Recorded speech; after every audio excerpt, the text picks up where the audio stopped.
On this episode of WTF, we're going to show you how to individually set pectin gummies into molds.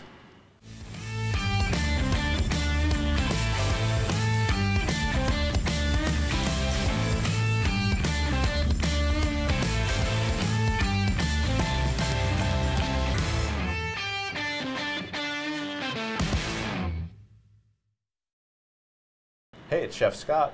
And Janie, and welcome to WTF, where we help you transform food in your kitchen. So remember to subscribe and stick around for our weekly giveaway.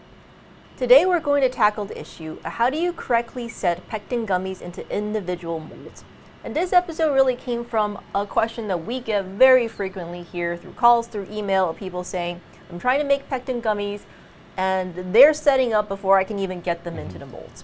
And on previous episodes where we talked about pectin gummies, we said, just put it into one big mold and we'll cut it up. Yep. However, we know that you want to make gummy bears, and we wanted to see how exactly can you do that, and was it possible? And Scott, I know you found a great way to do that. Do you want to talk about what exactly is happening when someone is struggling to set them in the molds to begin with? So it's a great thing to cover, because the second you add acid to a mixture of heated sugar and pectin, that's the final building block. That is the last piece of the puzzle, and once you add that acid, it sets. But if you hold off on that acid, now we found a way that you can get them into the molds and apply the acid after, which is then going to help you put them into something like a gummy bear, because sometimes you want them to be evenly weighed and sized and uniform. Let's say if you're selling it commercially, or you just want to have something fun for the kids, you want to be able to do it, in individual molds rather than having to cut them up and then roll them, which in the end just takes a lot longer. Yeah. Do you want to talk about what you found really worked to get that acid in? So it's as simple as a spray bottle you can get at the store. So basically what I did is I made like a 75% water, 25% solution of citric acid, so it's very sour, and I'm going to spray it into the bottom of each mold. Now I had attempted to put drops into each mold, and you want to make sure that those drops are very small. Okay. So I did find that if I put too much of the amount into the bottom of the molds, they were softer. They still set, still worked exactly as you wanted them to, but it did absorb the water, which then made them softer. So that sugar pulls in that water. So if you want to, it's going to be 1 drop per some of the small gummy molds and 3 drops per the gummy worms. And if you're going even bigger, like we have some heart-shaped molds or whatever it is that you're doing, then you just have to do a little bit of testing. But a great way to work around all of that is just a spray. And it's just that simple. It's just enough to coat the inside, because then we're also going to spray the top, and then a little bit of time, which allows that acid to kind of work its way through and set them all the way to the center. How long did you find that took? It can take anywhere from an hour to 3 hours. I like to just let them sit overnight out. One, that's going to dry up any extra moisture that's on the outside, and 2, they'll start to pull away from the sides, which is so much easier to just pop them out really easily. And you can roll them in sugar, roll them in a sugar and citric acid, if you're making like a sour gummy bear or worm or something like that. It's extremely easy after that 1 day of rest. Cool. If you haven't already seen our episode all around pectin gummies, we're going to link to it at the end of this episode so you can learn more about the role of pectin and acids and sweeteners in those. But for today, we just wanted to quickly demo the process of how do you do this without putting in the acid in first. Yeah, and this is something that people have asked us a lot. We get a lot of questions about this type of thing. So the first thing I'm going to do is I have my sugar, my pectin. I have a little bit of isomaltin here. If you followed our recipe, this is the same exact recipe. If not, check the links in the description below so you can get that full recipe. But it works really wonderfully. We bring it up to 240 degrees. That sugar's at the perfect temperature. I'm going to add just a little bit of color, whatever color you like, and then our flavor drops go right in. And I'm going to let this, just give it a quick swirl, get those flavor drops and the color mixed in really nicely. And I'm going to bring this down until there's no bubbles in it.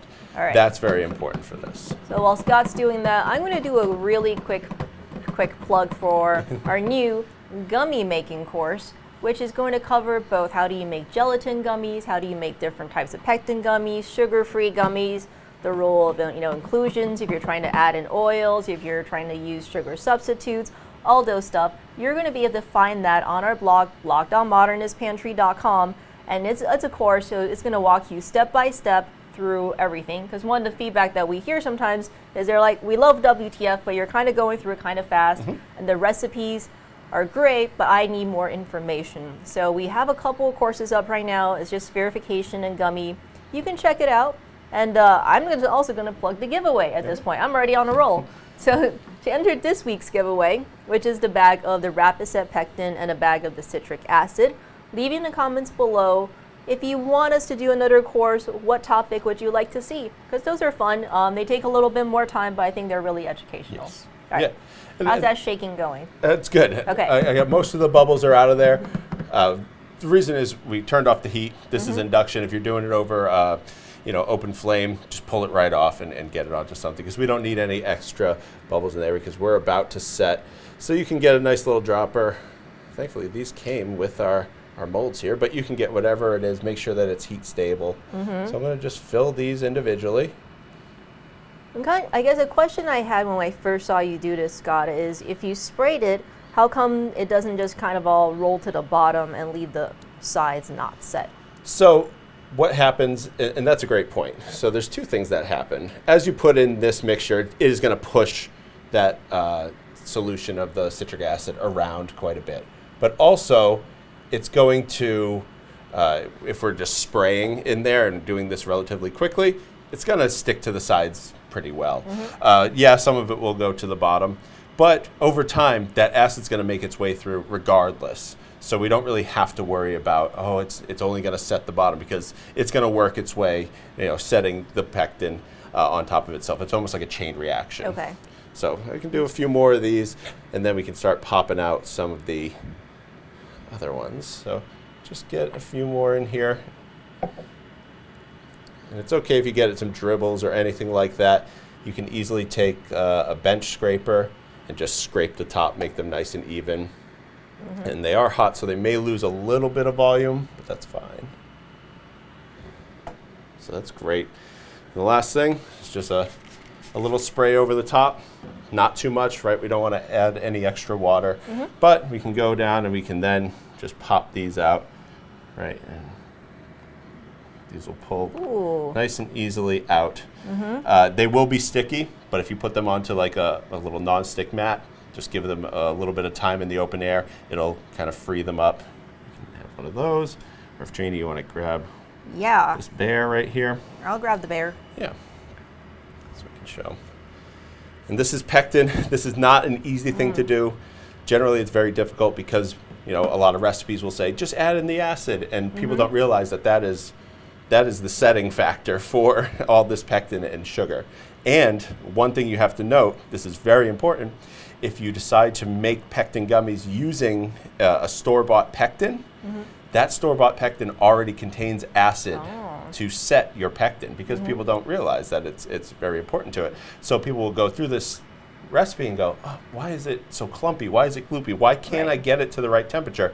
It's because that store-bought pectin is already set, and when it's in that set kind of network, it's very hard for the heat to penetrate, so you're going to burn the bottom, and you'll never get to this point. So use our Rapid Set HM Pectin, and you can get these really perfectly every single time. Yeah, that's a great tip, and it's really awesome how easy this particular solution is to make, sweet, fun, delicious, chewy pectin gummies. And before we wrap up, I think the only other question I had was, a while ago we also did sugar-free pectin gummies, in which, if you can learn about it in the links in the description below, but in that setting, it's not the acid that's helping with the gelling, it's calcium. Yes. Can you do this same technique, but replacing the acid with calcium? Yeah, you can do the same kind of calcium solution, spray it in the bottom. It works the same way, as it almost sets off that chain reaction. Very similar to, if you're familiar with spherification, the calcium will work its way through the pectin. So sugar-free pectin, using the low methoxyl or the LM pectin, it does the exact same thing, and you can do both of these methods. Okay, well, that's awesome. Hopefully you'll give this a go. Remember to leave the comments below in order to enter to win the giveaway. And until next week, from here in a Modernist Pantry Test Kitchen, I'm Janie. And I'm Chef Scott.